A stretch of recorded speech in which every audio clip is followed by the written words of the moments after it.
Hey guys, what is going on? Anthony here with Pistons Talk. Hope you guys are having a great night so far. What I wanted to do in tonight's video was react to this article ranking the top 30 point guards across the NBA. 1 through 30, we're going to go through it. We'll probably spend more time talking about where Kade Cunningham is and the players that are around close to his ranking. So let's get into it, you guys.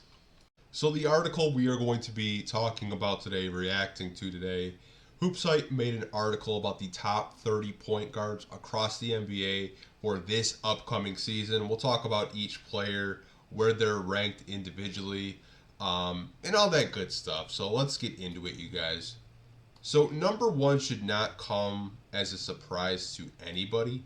Number one is Luka Doncic of the Dallas Mavericks. I honestly think Luka is probably going to be in everyone's number one ranking for this upcoming season. Dallas just made the NBA Finals. They look like they could possibly get back with the offseason that they did have, but I have no problem with Luka Doncic being one in these rankings.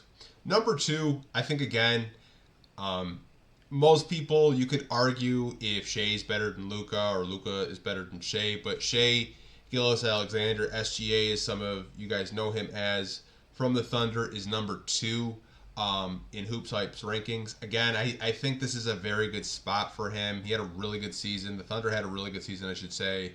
And the future is so bright for them. They're such a young, incredible team, and they have a young guard like SGA leading them. Now, I think this is where the rest of the list people are going to have debates and opinions about, and that's what I love about these lists, you guys. I love it. So, number three is Jalen Brunson of the New York Knicks. Now, I know there are some people that just are not fans of Jalen Brunson, and I can understand it. But I think this is a proper ranking for Jalen Brunson, given the type of season he had with the New York Knicks and the playoffs that they just had a couple of months ago. I think this is a fair ranking for Jalen Brunson. Now, if you wanted to have him, maybe a little bit lower, maybe, five, maybe six, I could understand it. But HoopsHype has him number three here. Number four is Tyrese Haliburton of the Indiana Pacers. Now, I know a lot of Pistons fans, anytime we see Tyrese Haliburton, we get a little PTSD, and you guys know why. But Tyrese Haliburton, before he did get injured, was just putting together some really, really good basketball games. Had him in fantasy.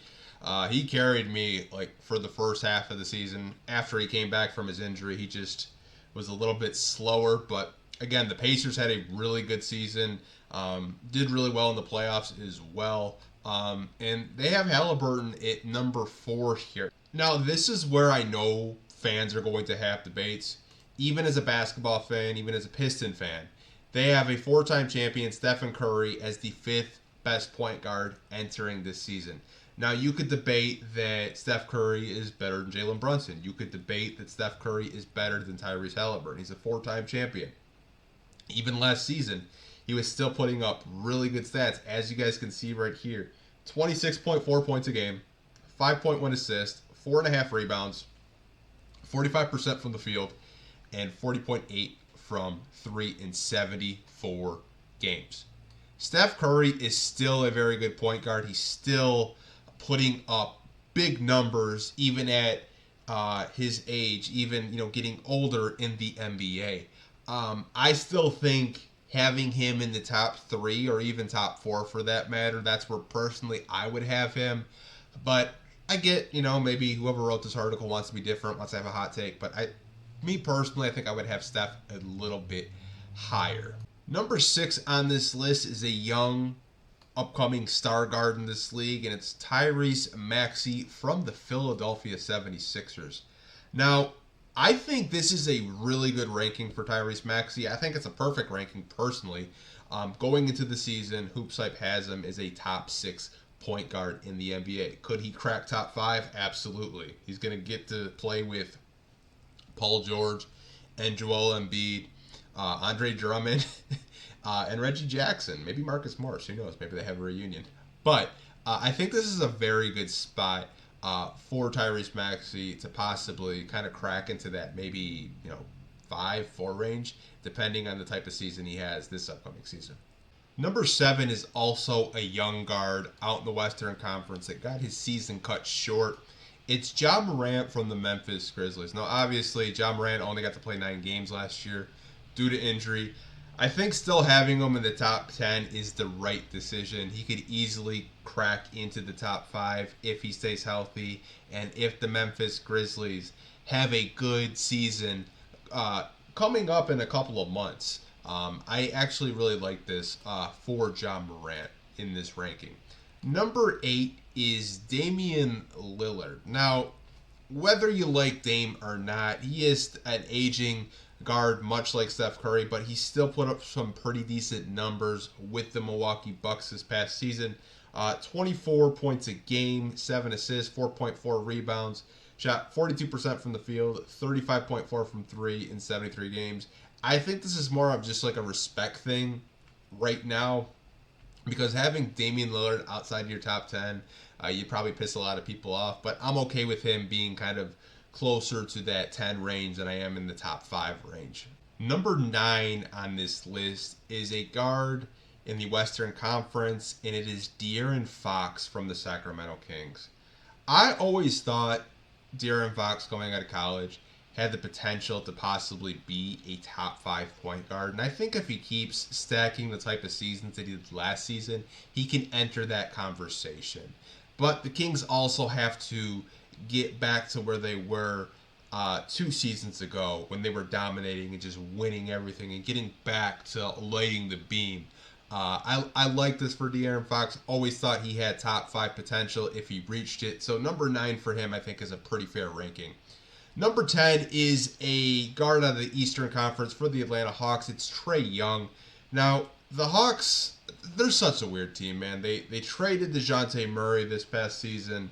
That experiment didn't work. Back to Trey Young running the show for them. Doesn't have to share any guard duties with anyone else, really.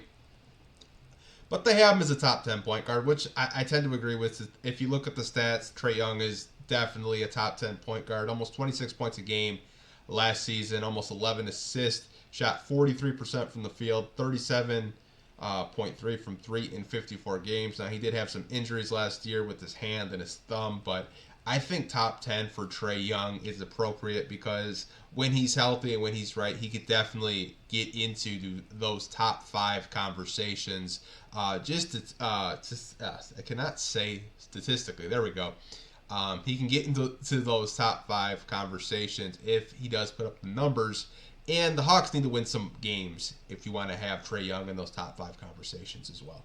So number 11 is a Western Conference guard that does share the backcourt with Luka Donic. It's Kyrie Irving coming in number 11. Now, I saw a lot of people when I did put out these rankings on Twitter saying, how is Kyrie outside of the top 10? Kyrie Irving had a very good season with the Mavericks in 58 games, 25.6 points a game, 5.2 assists, 5 rebounds, almost shot 50% from the field and 41.1% from 3 in 58 games with the Mavericks. We all know that Kyrie Irving is one of the best guards in the league just with his handles, getting to the basket, finishing around the basket. Some of the layups he makes is just video game like. It's crazy.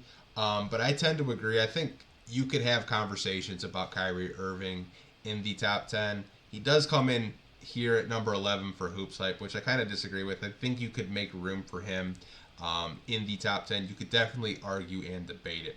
Number 12 in this ranking from HoopsHype is a guard out of the Western Conference, and that is Jamal Murray. NBA champion Jamal Murray, if you will. I don't know what is going on with him in the Olympics. I don't know. I don't know if he used all his energy against the Lakers to eliminate them. But Jamal Murray is one of my favorite point guards to watch, as you guys know. Put up 21 points a game, 6.5 assists, 4.1 rebounds, shot 48% from the field and 42.5% from 3 in 59 games with the Denver Nuggets this year. But they do have him in at 12, which I kind of think is an appropriate ranking. I always thought that Jamal Murray is kind of like a bubble top 10 point guard. What I mean by bubble top 10 point guard is he has the potential and the ability to get into the top 10 if he solely wanted to, but he seems like the type of player that puts his team first when he's playing in the NBA. Not so much in the Olympics, though. I don't know what happened to him in the Olympics. I really don't. Number 13. Why you guys are probably here. Kade Cunningham cracks top 13 for your Detroit Pistons. I actually like this. I really do for Kade. I think Kade, even though the Pistons had such a crap season last year, losing 28 straight games, Kade Cunningham still put up really good numbers for the Detroit Pistons. Almost put up 23 points a game, 7.5 assists, 4.3 rebounds, on 44.9% shooting from the field, 35.5 from three in 62 games. Now, you could say, how is Kade Cunningham, top 13? He hasn't won anything. It's the stats, you guys. If you're not a Piston fan, maybe you didn't watch a whole lot of Pistons games, Kade had no spacing, and he almost averaged 8 assists a game.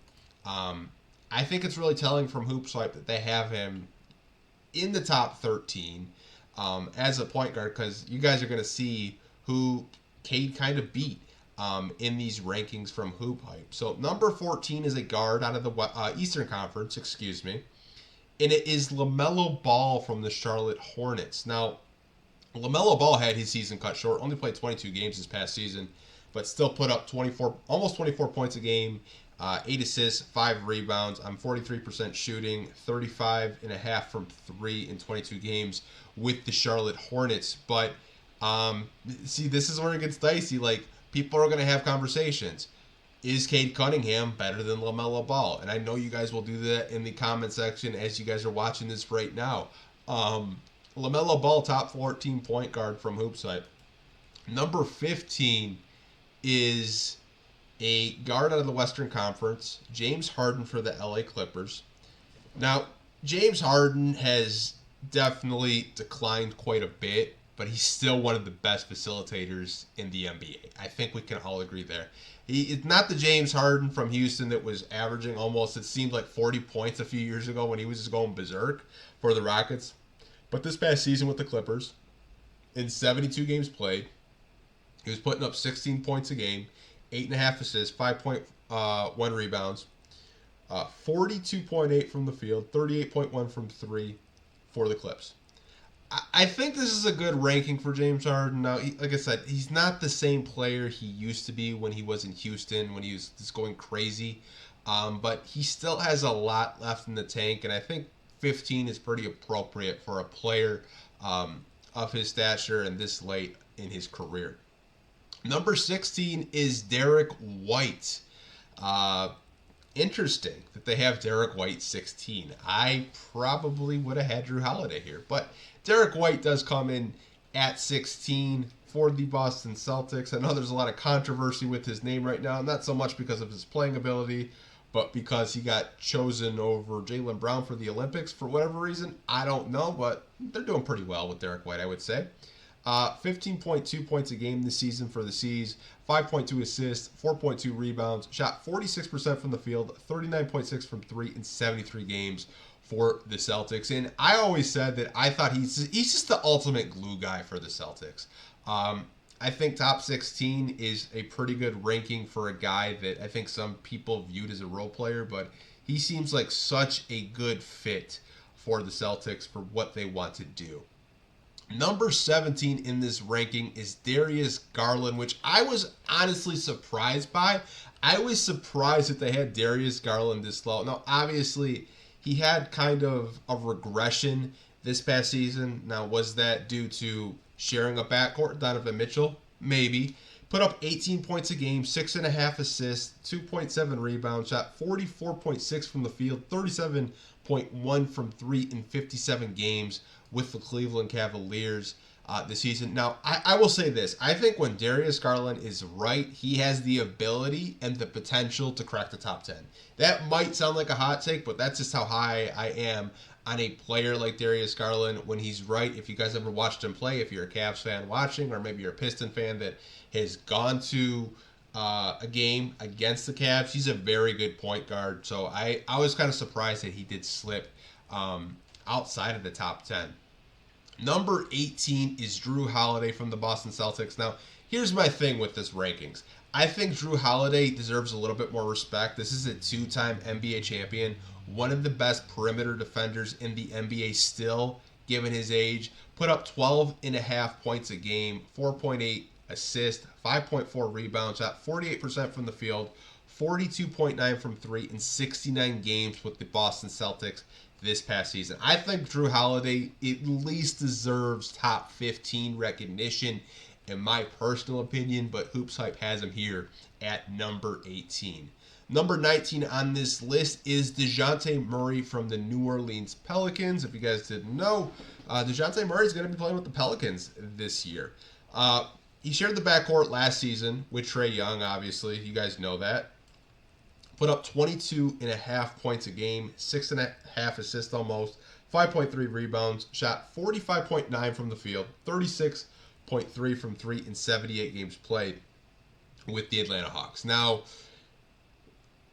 there's some people that put out the notion that DeJounte Murray puts up empty stats. He's not really a player that's a winning player, and I don't really tend to agree with that. I think the situation that he was in Atlanta has more to do with Atlanta than him. And we've kind of seen a revolving door with coaches and players there getting traded or getting brought in and stuff like that. But I think DeJounte Murray at 19, again, you could debate he should be, top 15 as well, but HoopsHype does have him here at number 19. Number 20 is Fred VanVleet of the Houston Rockets, another NBA champion. Number 20, he had a really good season for the Houston Rockets this past season. 17.4 points a game, 8 assists, 3.8 rebounds, shot 41% from the field, 38.7 from three in 73 games with the Houston Rockets. Again, I think you could make an argument for him in the top 15. But I get, HoopsHype wants to put this list out. They have him at 20. I think he has a chance. If he has another good season, you could possibly sneak him in to the top 15, maybe even like top 12 if he has a good season again with the Houston Rockets. Number 21 is Coby White of the Chicago Bulls. This past season with the Bulls, put up 19 points a game, 5.1 assists, 4.5 rebounds, shot 44.7 from the field, 37.6 from three in 79 games played. I felt like this past season for Coby White, this was his coming out party in terms of he started putting games together to where the Bulls could say, you know what, we have Zach LaVine, but Coby White's here, and he costs a hell of a lot more, and he's productive, and he played 79 games for us last season. I was really impressed with Coby White last season. I didn't really think he had that type of next gear in his game to get close to 20 points a game as a lead guard in the NBA. I was completely wrong with that, and I will admit that. I think 21 for him is ranked a little bit low. If he has another season like he did last season, you could easily see him, jump up in these rankings, in my personal opinion. Number 22 is another guard from the Chicago Bulls now, Josh Giddy. Josh Giddy has been having really good Olympics. And I think the Bulls trading him for Alex Caruso is still a really big head scratcher because it's like, why did you trade Caruso for Josh Giddy? You didn't get any picks? It was just a swap. It's kind of weird. But Josh Giddy last season for the Thunder, 12.3 points a game, 4.8 assists per game, 6.4 rebounds, shot 47.5% from the field, 33.7 from three in 80 games. Josh Giddy is a very intriguing guard on this list. Now, I think he's going to have way more opportunities in Chicago, and that point per game total could probably go all the way up to maybe 15, 16 points a game for the Bulls, because the Bulls are kind of in the situation where, they're kind of rebuilding, but they're not rebuilding, kind of just, trying to retool it, if you will, but I think Josh Giddy at 22 is appropriate. Could he, get into that top 15 conversation? Sure, if he has a good season with the Chicago Bulls. 23 is a guard from the Western Conference. It's DAngelo Russell. D'Lo has always felt like a guard that has that sixth man type of just vibe, but he could also be a starting point guard if you need him to. This past season with the Lakers, 18 points a game, 6.3 assists, 3.1 rebounds, 45.6 from the field, 41.5 from three in 76 games played out in LA. I think D'Lo, if he puts together another good season, he could possibly be in those conversations for top 15. I've always liked this game. Who knows if he stays in LA, though? He may get traded to the Raptors, which is kind of an interesting fit for him, but HoopsHype has him here at 23. Number 24 is a guard from the Toronto Raptors that got traded. It was part of the trade for OG Anunoby to the Knicks, Emanuel Quickley. So this past season with the Knicks and with the Raptors, he put up 17 points a game, 4.8 assists, 3.8 rebounds, shot 43.4 from the field, 39.5 from three in 61 games played. I've always viewed Emanuel Quickley more as like a combo guard. I feel like he can play both shooting guard and point guard if you need him to. But this is where HoopsHype has him. 24, I feel like is kind of where he should be. Could he get into the top 20? Possibly, if he has another good season and his percentages go up from the field a little bit more. I think 40% from three is very respectable, but if he's like closer to that 45 to 47 range from the field, you could possibly see him crack the top 20, maybe even higher. 25 is Jaylen Suggs from the Orlando Magic. Now, Jaylen Suggs this past season with the Orlando Magic put 12.6 a game, 2.7 assists, 3.1 rebounds, 47% from the field, 39.7 from three in 75 games played. Now, Jaylen Suggs, I'm not going to call him a bust.